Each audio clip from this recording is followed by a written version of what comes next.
गुंगी गुडिया ही शिवी आहे का? गुंगी गुडिया हा अपशब्द आहे का?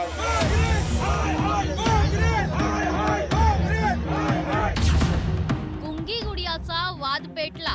काँग्रेसचे प्रदेशाध्यक्ष हर्षवर्धन सपकाळजी यांनी सुनेत्रा वहिनींची माफी मागावी. काँग्रेसच्या टीकेवर राष्ट्रवादीचा संताप.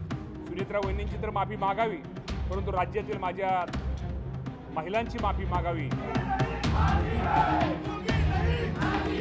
आज काँग्रेसनं खरी त्यांची मानसिकता दाखवल्या महिलेबद्दल. काँग्रेस मात्र गुंगी गुडियावर ठाम. त्यांचं केलेलं काँग्रेस पक्षाने वर्णन जे आहे ते अत्यंत योग्य आहे. या आमच्या टीकेला त्यांनी समजून घ्यावं. काँग्रेसनं केलेली ही पोस्ट पहा. यात उपमुख्यमंत्री सुनेत्रा पवार यांचा उल्लेख गुंगी गुडिया असं करण्यात आलाय. आणखी किती दिवस उपमुख्यमंत्री सुनेत्रा पवार गुंगी गुडिया बनून राहतील असा सवाल काँग्रेसनं केलाय.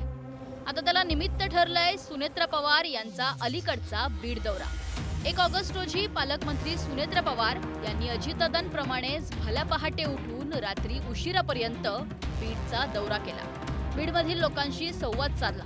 याच वेळी झालेल्या एका पत्रकार परिषदेत न्यूज 18 मराठीचे प्रतिनिधी सुरेश जाधव यांनी बीडच्या कायदा आणि सुव्यवस्थेवर प्रश्न केला.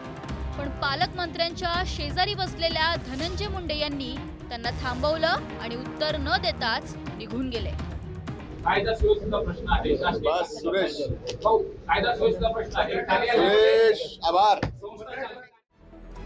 महाराष्ट्र काँग्रेसनं आपल्या एक्स अकाउंटवर या घटनेचा व्हिडिओ शेअर करत सुनेत्रा पवारांवर टिप्पणी केली आणि वादाचा गोंगाट सुरू झाला. एक महिला पहिल्यांदाच या राज्याची, ते पण महाराष्ट्रासारख्या राज्याची उपमुख्यमंत्री पदावर बसलेली आहे. तिच्या बाबतीमध्ये असं बोलणं हे अतिशय अश्लाघ्य असं आहे. आणि अशी अपेक्षा काँग्रेस, दुसरं कोणतं असं लहान सहान काँग्रेस करून तरी अशी अपेक्षा नाही. काँग्रेसचे प्रदेशाध्यक्ष हर्षवर्धन सपकाळजी यांनी सुनेत्रा वहिनींची माफी मागावी.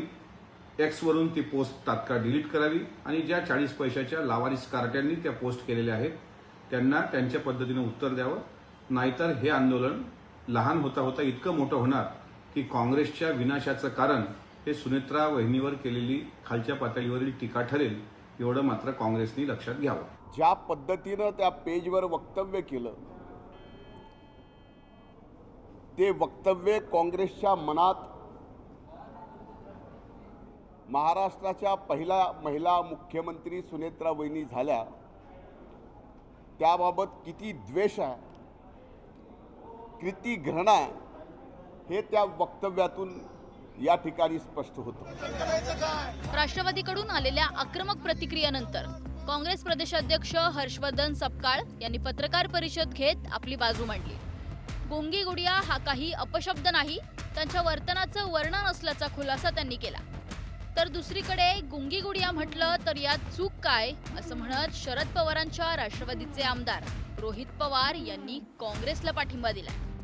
गुंगी गुडिया ही शिवी आहे का? गुंगी गुडिया हा अपशब्द आहे का? गुंगी गुडिया हा काही अनपार्लमेंटरी विषय आहे का? नाही, हे एक वर्णन आहे आणि ते वर्णन जसं तो शब्द आहे अगदी तशा स्वरूपामध्ये हा उपमुख्यमंत्री यांच्यावर तो अत्यंत व्यवस्थित पद्धतीने बसलाय. गुंगी गुडिया असं म्हणलं आणि ते चुकीचं बोललं गेलंय असं जर काही अजितदादाच्या पक्षातल्या लोकांना वाटत असेल तर मला असं वाटतं काय चुकीचं कुठंच काय नाही. इंदिरा गांधींना गुंगी गुडिया त्या ठिकाणी म्हणलं जात होतं. एकीकडे हर्षवर्धन सपकाळ स्पष्टीकरण देत असतानाच राष्ट्रवादीचे कार्यकर्ते मुंबईतील काँग्रेसच्या कार्यालयात शिरले आणि जोरदार निदर्शनं करण्यात आली.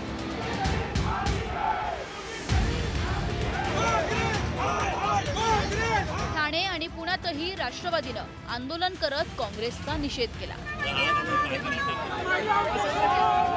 तुम्ही व्यक्तिगत पातळीवरती टीका कराल आणि तुमच्या विरोधात कोणी बोलणारच नाही, निदर्शन होणारच नाहीत अशी अपेक्षा कशी काय करू शकता? आज काँग्रेसनं खरी त्यांची मानसिकता दाखवल्या महिलेबद्दल. गुंगी गुडिया म्हणणं ही शिवी नाही आहे, वाईट नाही आहे. आणि आज जे बोललेत त्याचा एवढा त्रिधा करायची गरज नाही. आणि पक्षाच्या कार्यालयात येऊन सत्तेची मस्ती आहे म्हणूनच आहे ना. अरे ज्यांना सत्तेशिवाय जगता येत नाही, ज्यांना कुठली आयडिओलॉजी नाही, ज्यांना कुठला विचार नाही, बिना विचाराच्या भिकारड्यासारखे सत्तेच्या मागे धावणारे हे येऊन इथे दादागिरी करतात. काँग्रेस राष्ट्रवादीमध्ये सुरू असलेल्या या वादाचे पडसाद राजकीय वर्तुळातही दिसून आले. सत्ताधारी भाजप आणि शिवसेनेनं काँग्रेसवर टीका करण्याची संधी सोडली नाही. सत्ताधाऱ्यांकडून काँग्रेसला इंदिरा गांधींची आठवण करून देण्यात आली, तर विरोधकांनी काँग्रेसला साथ दिली.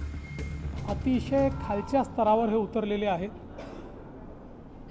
मुळामध्ये यांना कुठलाही रिस्पॉन्स मिळत नाही, कोणी विचारत नाही.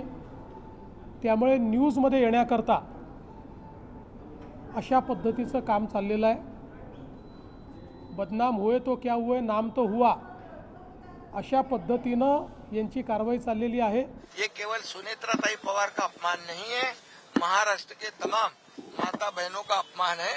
और जरूर ये कांग्रेस को सबक सिखाएंगी हमारी माता बहनें, और इसलिए उनकी निंदाजनक बयान पे उन्होंने तुरंत माफी मांगनी चाहिए, तुरंत माफी मांगनी चाहिए. जर इतिहास पाहिला असता तर स्वर्गीय इंदिराजी ज्यावेळेस पहिल्यांदा देशाच्या महिला प्रधानमंत्री झाल्या त्यावेळेस त्यांच्या बाबतीतही असंच वक्तव्य तत्कालीन विरोधी पक्षांनी केलं. त्या हुशार आहेत. त्यांचं जे काही जन्म आहे ते राजकीय घराण्यात, मोठ्या घराण्यात त्यांचा जन्म झालेला आहे. त्यांनी आता कोणाचीही ह्या अशा गुंड प्रवृत्तीच्या लोकांची पर्वा न करता स्वतःचं मत मांडलं पाहिजे. स्वर्गीय अजित पवारांच्या पत्नी असल्यामुळे सगळ्यांनी त्यांचा मान सन्मान ठेवलाच पाहिजे. पण तो मान सन्मान ठेवण्यासाठी वहिनी तुमचा करारा बाणा असला पाहिजे. एकूणच इंदिरा गांधींच्या गुंगी गुडिया ते आयर्न लेडी पर्यंतच्या प्रवासाची आठवण करून देणारा हा वाद आता राजकीय रंग घेऊ लागलाय. या वादातून राष्ट्रवादी आणि काँग्रेस आमने सामने आल्याचं दिसून आलंय. Bureau report, news 18 Marathi.